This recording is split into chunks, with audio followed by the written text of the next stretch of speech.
All right, great to be with us again. Leigh, thank you so much for joining me on Create and Connect. I want to thank you for being a part of this whole process because it was coming up on 3 years ago, a full 2 years ago, that we met at Maker Camp. And we actually met for the first time at Workbench Con.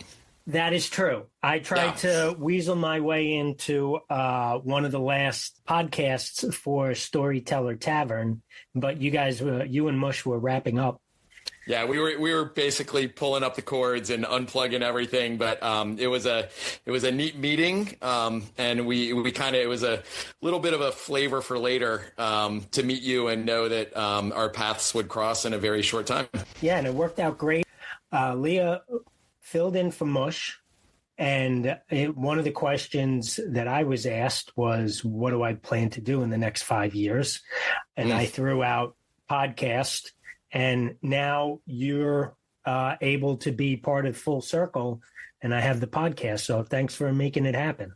Hey, thanks for inviting me. I'm honored. I believe you said those same things when we had you on. And I think we were at like episode 30 or 35, somewhere around there, when you first graced us with your presence. And we loved your episodes. I'm saying episodes because you ended up being on a couple, and it was great. So thanks for having me on. And it's great to see you got this project rolling.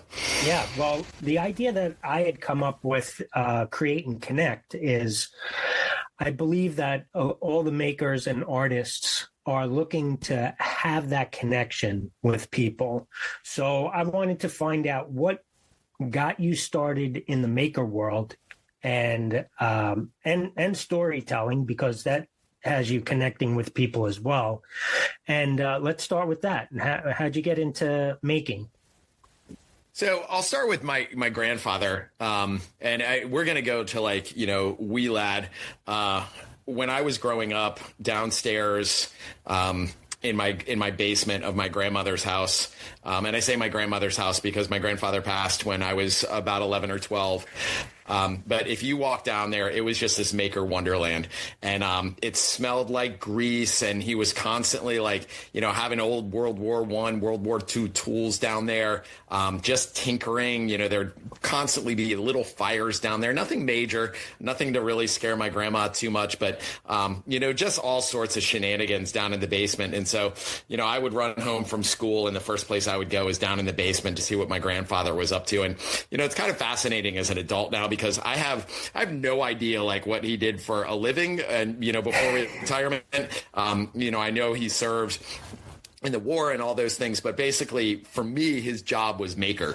And so his wonderland was downstairs, and, I was just the little apprentice on his knee, and I would run down there, 6, 7, 8, I came from a broken home where I didn't have a dad. I obviously had a dad, but he wasn't really part of the picture. So my grandfather was, kind of the male piece in my life. And I just loved every bit of going downstairs, hopping on his knee, and just seeing what he was making, seeing what he was doing, and just being a part of that. And he kind of taught me, it's not really about the finished product. It's more about the journey. It's more about trying different things. And so he was definitely the one at the earliest age that I can say, I'm a maker because of what my grandfather taught me and what my grandfather instilled in me. That's just beautiful. You can't have a greater connection in love than family that brings you into it.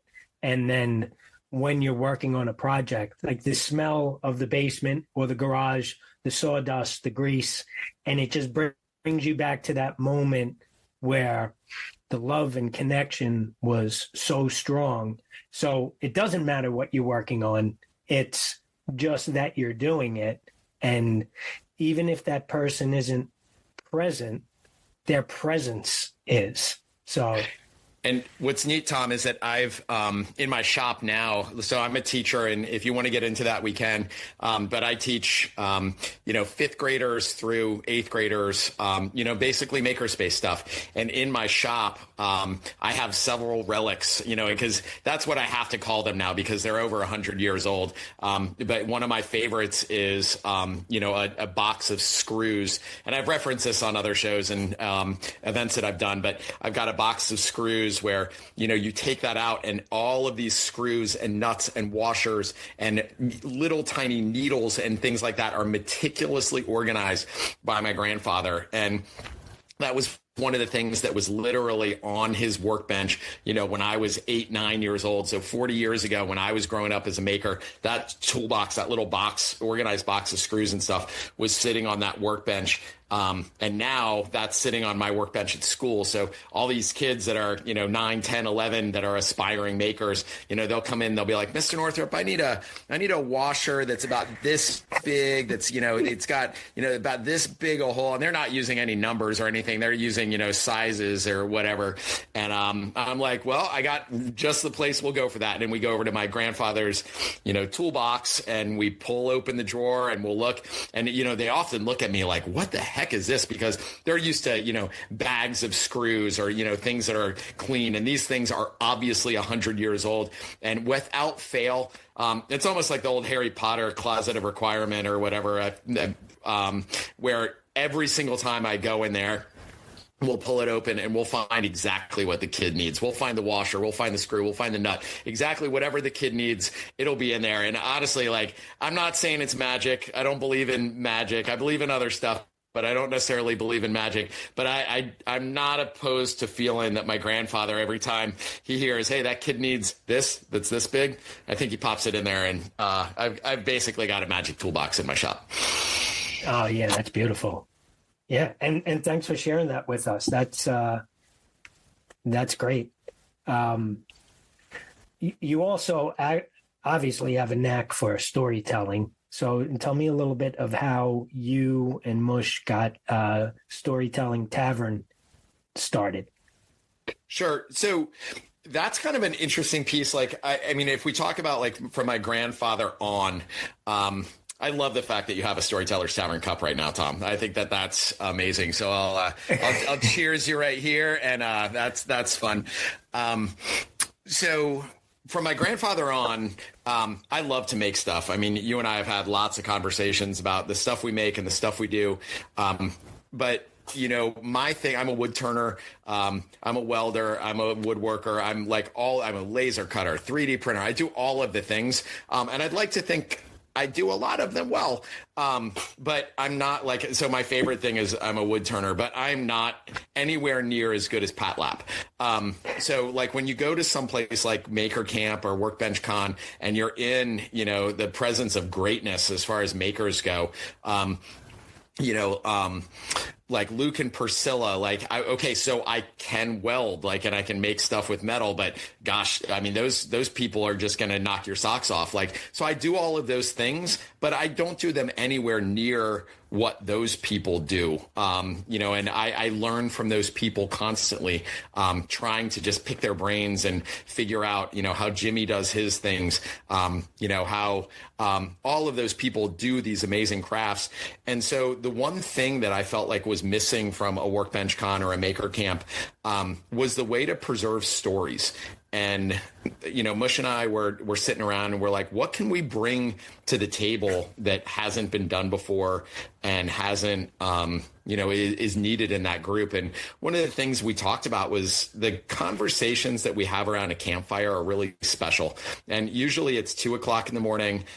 Usually they're not horribly coherent, but they're special. And we're learning a lot about each other, and we're learning a lot about what we do and who we are and kind of what comes from here. And maybe because it's 2:00 in the morning and maybe we've had a beverage or two, but it really kind of just lets us bare our soul into the maker community. And the problem that I identified was that when you walk away from that campfire, if Leigh and Tom are having a conversation, is that those conversations just go into the wind. And yeah, it's a special thing for me. It's a special thing for you. And we're going to remember it, and it's going to be a lasting memory, but we're not going to remember all the things that we said. We're not going to remember all the promises we made.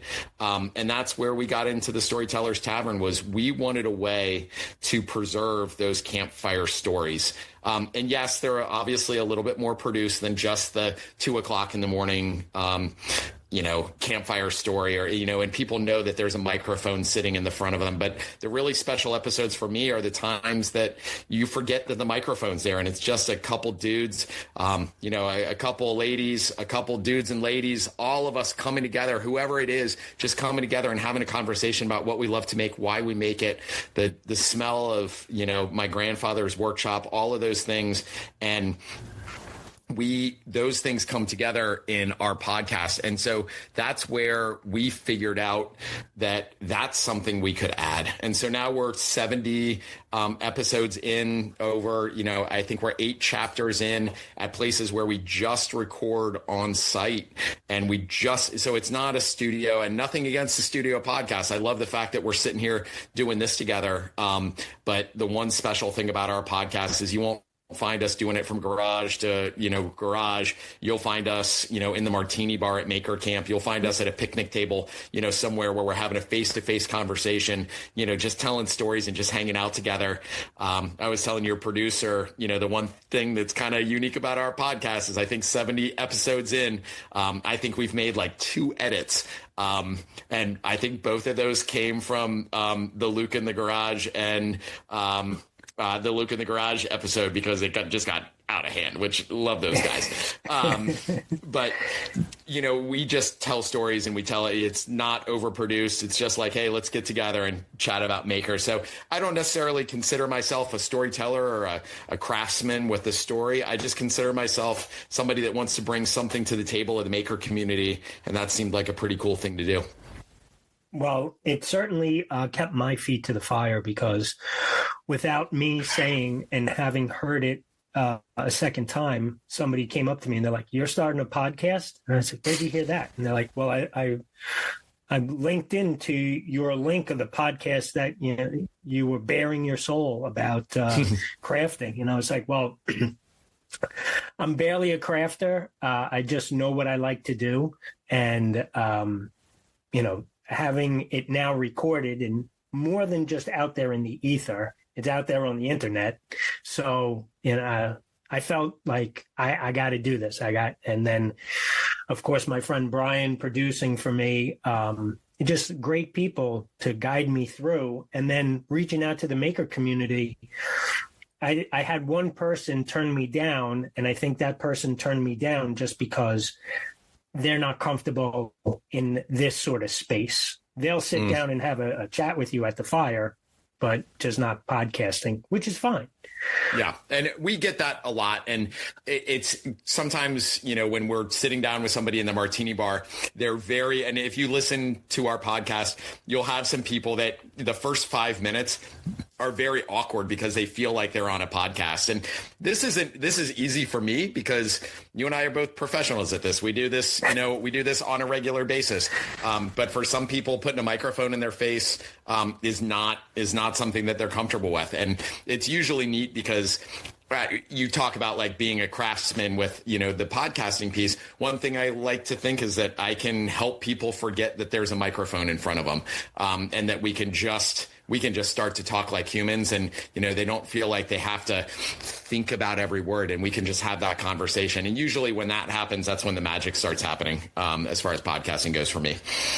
Well, that's how I felt when I sat down with you at the martini bar. There was no martini and there was no bar. It was the picnic table behind the forging tent. And, it's great that you can hear all the work happening at that time. Yeah. So what one story from the Storyteller Tavern is you feel most connected to?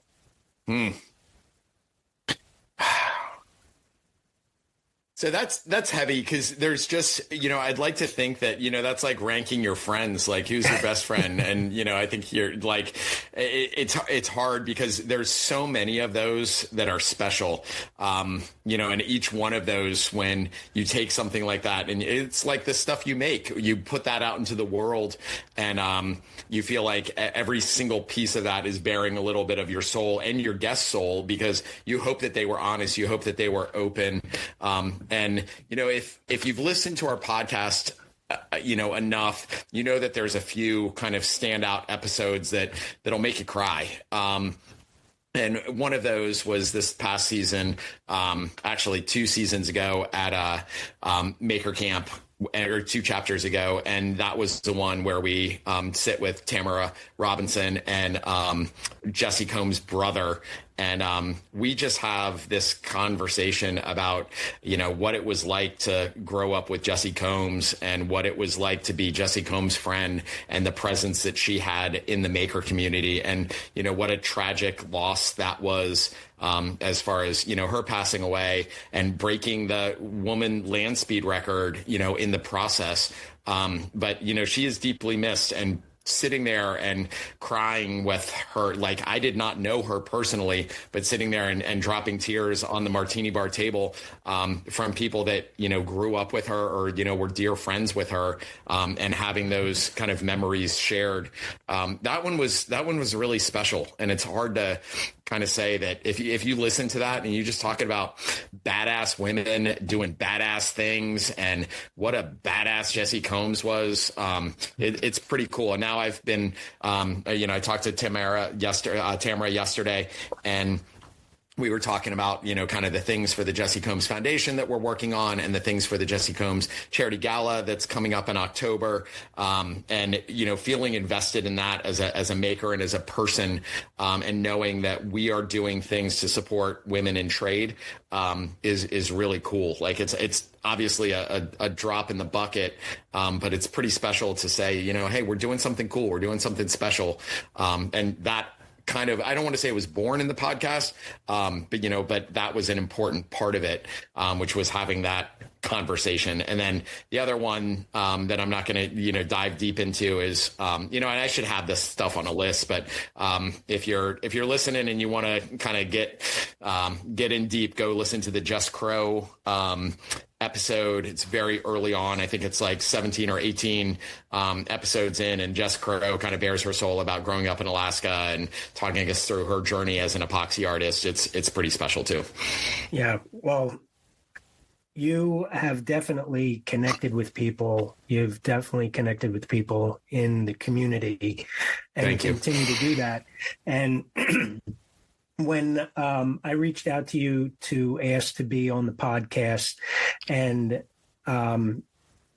it was suggested that I listen to some of your episodes, it was the Jess Crow that I landed on. And just, so moving. And, it spoke to me in a way that, having, my experiences, being able to identify with some of her experiences, you guys are really making the community a community. And the connection is there. And what's nice is about the maker community and the podcast community, it doesn't seem like anybody's trying to one-up somebody. It's plenty of room for everyone.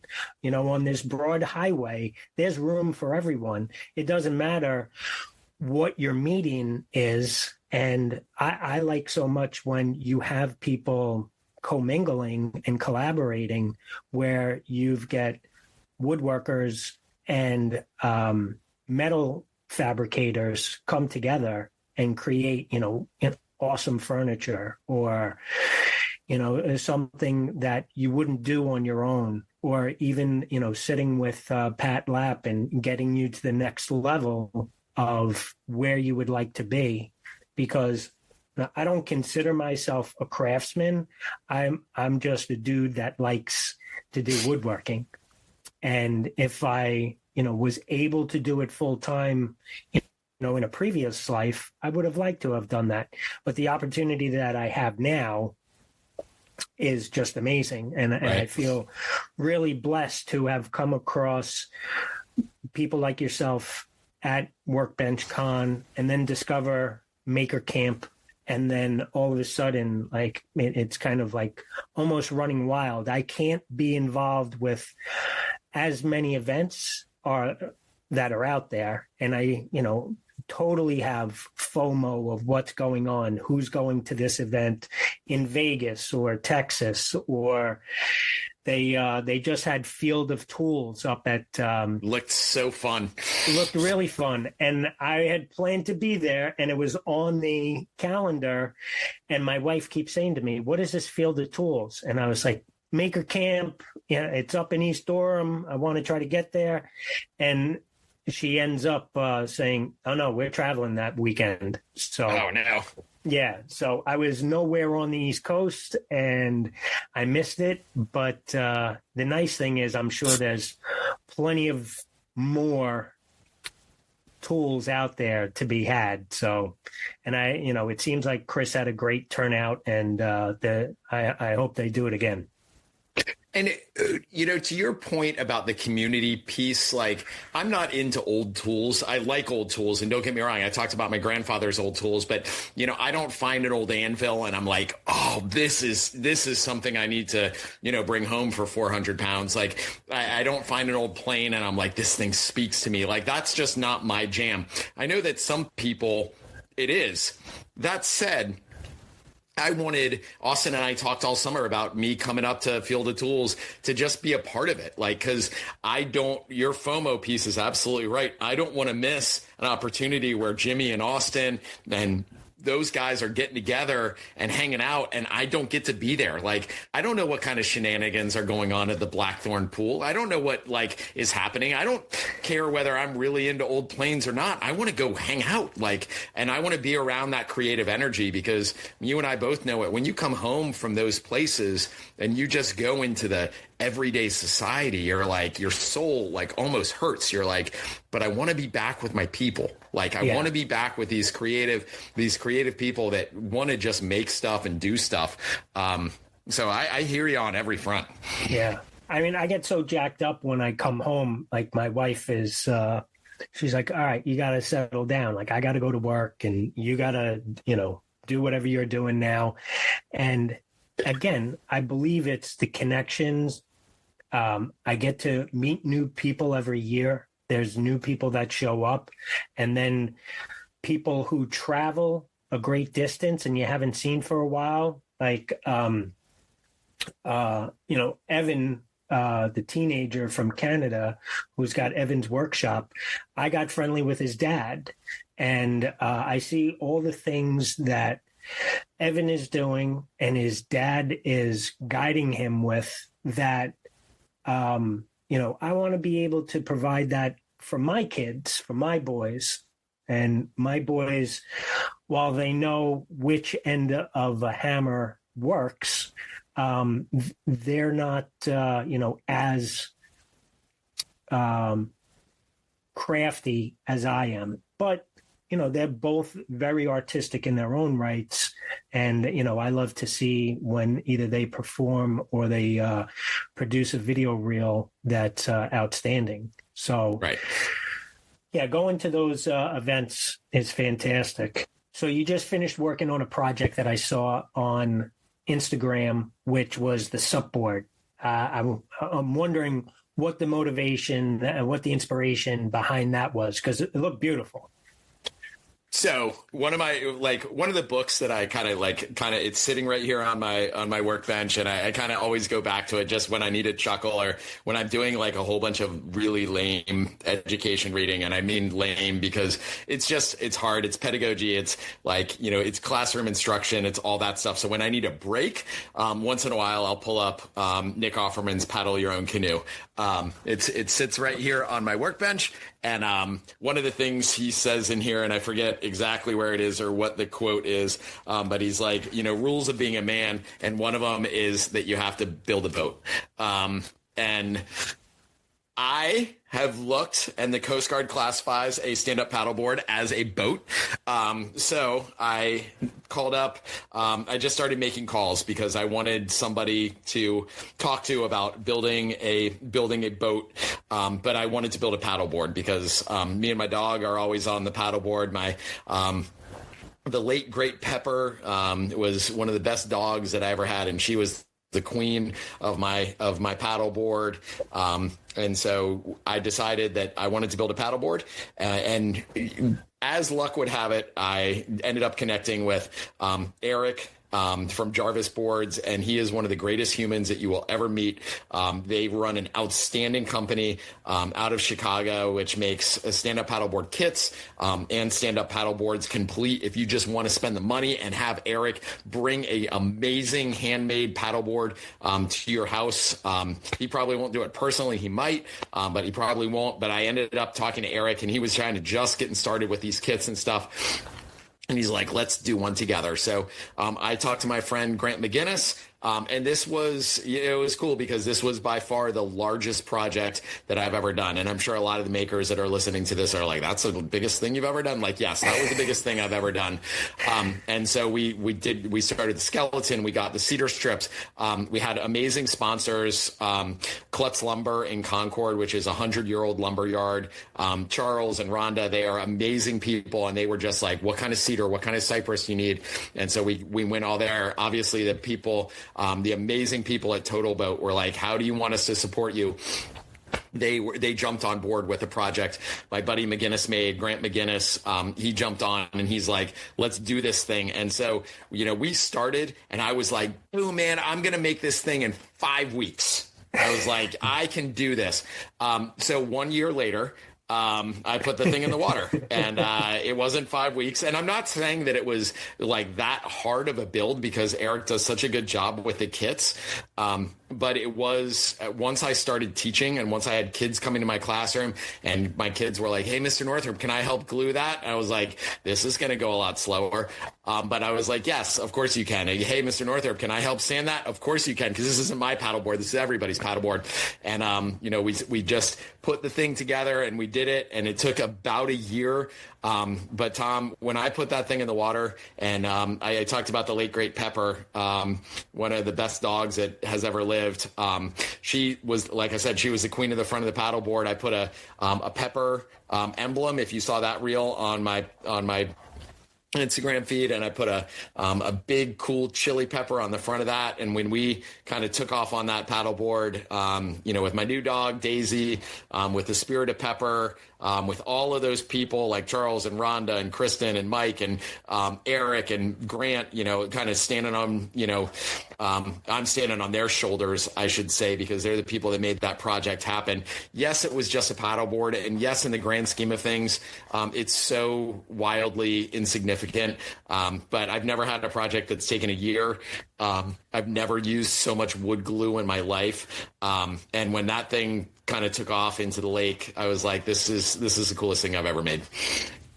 That is. And what's great is you asked for the help. The help was there. It was freely given. I'm sure you had to have some sort of relationship or build a relationship. And you didn't make it selfish. You allowed the students to become involved. You allowed everybody to be involved. So when you launch it, when it was launched, it was everybody's spirit that was a part of its maiden voyage. And how great is that to connect with everybody present and afar to just be a part of it. And now it's so much more special. I mean, that really is the culmination of create and connect. I mean, I'm happy for you. I'm glad that it came out the way that you wanted. I know for me, I'm just a guy who likes to, smash it together. I have an idea. I got to put it together, and it probably wouldn't be 100%, and it wouldn't probably, the epoxy wouldn't be dry, and I would be putting it out into the Great South Bay of Long Island. And but kudos to you to allow everybody to have a part of it. Well, one of my favorite quotes, and like every time I do a speaking gig, I have this slide, which is, "We can see farther when we're standing on the shoulders of giants." And like, that's the way I feel about, Kristen Brown from Total Boat, like with Lindsay from Lindsay and Eric Woodbrain, without their help. I remember, when I was getting ready to glass that board, it was actually, I don't know if you saw the reel, the wake surfboard that we did, that was kind of the little brother of the paddleboard. But I was terrified. I had spent 6 months on this wake surfboard, and it was beautiful, Tom, and it is beautiful. And I don't know if I'll ever surf it again, but it surfs great. But when I was getting ready to glass that thing and pour, lots of epoxy all over that, and I had never fiberglass anything, and I was like, this thing has taken me longer than anything I've ever done in my life, like as far as like a woodworking project, and I'm getting ready to just smother this thing in epoxy. And I've ended up FaceTime. It was, 7:00 at night. I'm in the shop. I'm like, I don't want to do this. And I called up, I FaceTimed Lindsay, Woodbrain, and there she is, like just in all of her energy and glory. And she's like, "What's up?" And I was like, "Yes, let's talk." And I showed her what I'm doing. And she walked me through a few things. And her thing was like, "You are not going to mess this up. Have fun. This is what you need to do." And she gave me a few simple steps. But more importantly than that, she gave me the confidence that I needed to just go for it and do it. And like, if my friend Lindsay wasn't with me at that time, I probably would have sat there with my 2 bins of Total Boat epoxy until the next morning, terrified to put it on there. But I had my friend that was ready to just give me that nudge and be like, "You got this, go for it." And the surfboard turned out amazing. Like, if you look at those reels, it's so good. And I could not have done that without my friend Lindsay, and without, again, standing on the shoulders of giants. Yeah, that's so great. And, the connection with the friendships that you make, especially in this community. I know that everybody, with their day jobs or, family, they're always supportive. But in this maker community, there's plenty of room for everybody. There's everybody wants to see everybody succeed, and there's no failure. There's only learning. So let me ask you a couple of rapid fire questions. Go for it. Favorite tool in your shop? Okay, so it's supposed to be rapid fire, but it's the wood lathe. But that's like a personal favorite tool. Like, that's where I lose myself. Those of you guys who know me or spend any time with me knows my brain is like on rapid fire constantly. And that's probably the one tool in my shop where I can stop thinking and I can just hone in with my chisels, and I can just go to town, and I can just lose myself. I'll get lost in a piece of wood on the lathe. Like, that's my favorite tool. So I'm just going to stop there. I'm not going to give a long answer. You said rapid fire. Yeah. It's my wood lathe. Okay. How about coffee or tea? Coffee, 1,000%. Pizza or tacos? No, pizza. Okay. But not by much. What was the last thing you built or tinkered with? I mean, now we're talking minutes. I built Legos this afternoon. Okay, so this is kind of a fun project that I'm like screwing around with. So this was not by design. This is just happened to be sitting here because I'm going to paint it later tonight. This is my hike from Germany at Ibisea Lake. Wow. So I'm modeling some GPS coordinates.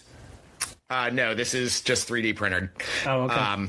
But so that blue line around that is the actual GPS coordinates around Germany, which is right at the base of the Zugspitze, which is the highest peak in Germany. And so that's the hike that my family took right around Ibisea Lake. And look up Ibisea Lake because it's beautiful. So I'm trying to preserve some of these epic adventures that my family has done. And this was one of my favorites. So this will be sitting in my shop. So for my kids to be able to preserve some of those memories. But yeah, that's just 3D printed GPS coordinates, and again, this is like super undone. But I think it's going to be pretty cool when it's all done. So that was like an hour ago that I was messing around with that. You certainly do tinker. All right. How about a historical figure you would love to share a drink with at the Storyteller Tavern? My grandfather, like I'm going back to that, like, and he is the man, he's the GOAT. So if I could sit there and like talk to him, because like I don't know who got him into making, like I don't know like where his kind of whole, like I know he was an immigrant, I knew he came from Poland, but I don't know a lot about that. So gosh, if I could, I told you earlier in the episode I lost my grandfather when I was 12. If I could have him back for an hour to sit him down on the Storyteller's Tavern and have him learn about who I am as a maker, you know, and who he inspired. Gosh, that would be great to have Julius Jolicki back on the pod. That'd be beautiful. A dream project that you haven't done yet. So I'll give a teaser. Because I haven't done it yet. I haven't even started it yet. I don't know how many people are listening to this or like whether this is going to like ruin the surprise. So you're going to be the first person, Tom, besides like 2 other people that know about this. Do you know what I've done for the Maker Swap for the last 2 years? No. Okay, so I've done some 3D printed figures of some like icons in the maker community. Okay, I saw that. And I've done a chess set and I did a foosball thing. So I'm going to say this and then it's going to fall on its face because I haven't even started it yet. And we're like 6 weeks out. So I have no idea whether I'm going to actually be able to make this happen. But it's my goal that Duresta and Jackman and Derek and all those guys are going to be playing bubble hockey. And I'm going to do a bubble hockey board with those guys, 3D printed figures playing bubble hockey as this year's Maker Swap item. I don't know. It seemed like I had somebody like one of the big names in the maker community be like, I don't know if you can make that happen. I don't know if I can make that happen, but damn it, I'm going to try. You can make it happen. And then maybe we'll drop this episode on the Thursday prior to Maker Camp. Yeah, and you can like put in the intro. Leigh fell on his face with his Maker Swap item, and yeah, I don't know. It could be cool. No, there's no failures. There's only learning. What about but that could be a good failure. The one piece of advice you would give to your younger self? So I don't know. I didn't talk to your producer about whether cursing is there, but just don't be an asshole. So I apologize if, I would say just don't be an ass. I really feel like at this stage in life, that, and I hope that I don't have, people that are going to turn off because of my politics, but I think we just need to be kind to each other. And I don't care who you are. I don't care what you look like. I don't care, who you go home with or whatever. Like, just be a nice person.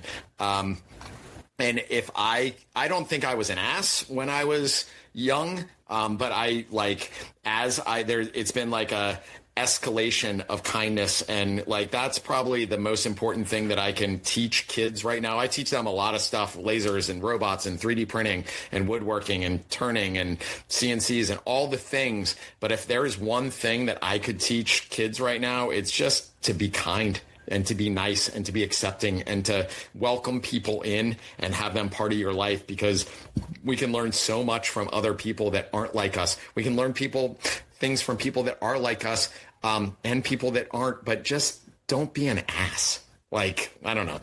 It's kind of simple for me. Oh, that's sound advice. And I know when I started kicking this off, I started with Dennis Forrester, 21 grams. And I know that he has the same philosophy where he just loves getting to know people, who they are and where they're at. And, doing what you're doing is just fantastic. I mean, I've heard connection from the time you were a kid to what you're doing now and what you're looking to do in the future. I just want to thank you so much for sharing your story, sharing your time, being a friend, making connections through people, through making, through storytelling. Where can people find you if they want to look for you, Leigh? I mean, the best thing to do is the Tinker Teacher on Instagram. That's where I got to admit, I've been pretty quiet on social media this summer, mainly because my kids are going to college. I've had 3 kids, and the twins, they're 18 and they're fantastic humans and they're going off to college. So this summer I've been just focused on being a dad. And I coach my kids' lacrosse team and spent, so much time with my daughter over the summer. And my oldest is actually pursuing a degree in elementary ed. So I'm super proud of her. But yeah, that's the reason I've been kind of quiet on social media over the last few months. I think the last post I have on Instagram is the paddleboard that you referenced earlier, which launched. But other than that, I was like, I just want to focus on my people for a little bit because, the thought that I'm 50 years old and my kids are flying the coop now is very overwhelming for me. And I just want to make sure I soak in every moment. But yeah, the Tinker Teacher on Instagram. Don't look for me in any other place. You'll probably find me, but it won't be worth a damn. So yeah, the Instagram is kind of the place where I have a lot of my student work. I have a lot of my work. That's where we're hosting a lot of carving workshops, things like that. So check me out, and I'd love to connect with you. And also, you're at the Storyteller Tavern, and that they can. Forgot about that. The Storytellers Tavern on Instagram. That's kind of where you'll find our podcast, and we're 70 chapters, 70 episodes in, and we're getting ready to record in East Durham, at the beginning of October, which we cannot wait. Tom, you'll be there, right? I'll be there. Yes. I'll be there. I'm driving Dennis up. I'm picking him up at JFK, and then we're going to do a tour in Manhattan, and then we'll take the ride up. That's awesome. Mush and I will fly up, and we'll set up in the Martini Bar. Hopefully it won't rain this year. It was a monsoon when we recorded your episode, but I just can't wait to be. That was the day after I stayed dry. Oh, that was a mess. But we can't wait to be with all those fine people and do that whole thing again. Well, thanks again. This has been another episode of Create and Connect. I'm Tom Breslin, reminding you to keep creating, keep connecting. Thank you.